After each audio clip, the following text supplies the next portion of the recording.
Dark year. 1997, Jaheim is 18 years old. It was about to become the beginning of a morbid year nobody expected. It was approaching 3 months since Jaheim saw Christopher Wallace, Biggie, performing on stage in Jamaica. Those memories were still fresh, playing out in his mind. Unfortunately, March 9, 1997, somebody assassinated the king of rapper, case unsolved. It was a dark day that carried on for months for Jaheim. With the loss of Biggie and Tupac, it felt like a void in a hip-hop world. They dominated and exceeded the other rappers, getting the most airplay worldwide. 5 months later, on 26 August, Jaheim is in London for the Notting Hill Carnival with a few friends. That year was part of the archive, a tribute for Biggie. Little Kim took the lead with Junior Mafia. It turned out to be a good day. 5 days later, on 31 August, he's spending quality time with his mother. His bedroom door bursts open, and he is disturbed by a family member saying, "Yo, Diana is dead." Then disappears, barely awake, being able to process what was just said. He switches on the TV and to his surprise, it was the same feeling as Biggie, only this was on UK soil. The princess of the world. Diana sadly passed after unforeseen circumstances. The atmosphere in the UK was morbid, the streets was deserted in place of the breaking news on every channel all day.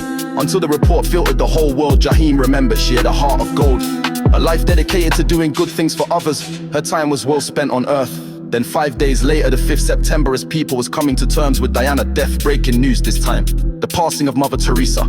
All these above icons were dominating TV before their deaths, and it didn't end. Then 2 months later, it really hits home. Jaheim, he is catching up with a friend back in Notts, the stronghold and heart of Stansville and Bradford, Shane Thompson. He had a split personality, everybody wanted to be on his good side. He was the brave heart and captain of Robin Hood, always having respect for Jaheim. Whatever the situation, he had his back. His words that evening was, "When are you coming back to Notts?" Jaheim replied, "Next week for the Tennyson dance." They wrapped up the conversation and left it there. 29th Nov 1997, Jaheim arrives in Nottingham for the event at Tennyson, situated in the heart of Radford.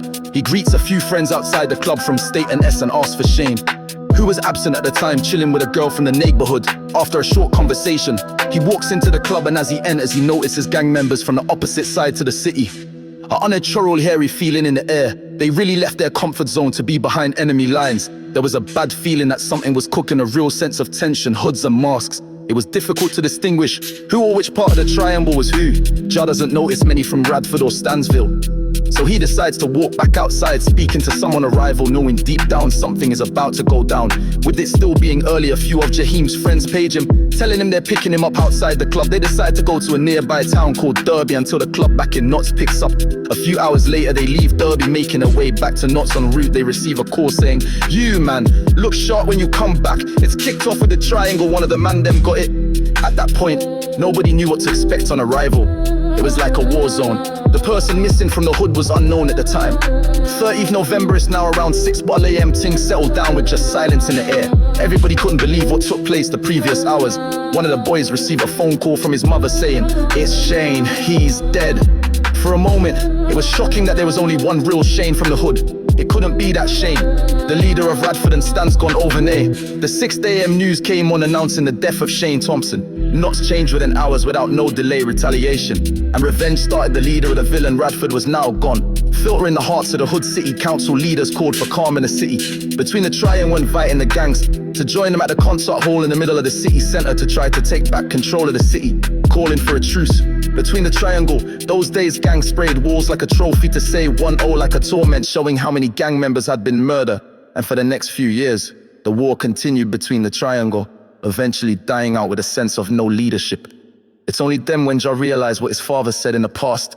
Son, looking back at the interview on the tape, one of those interviewed was Shane Thompson.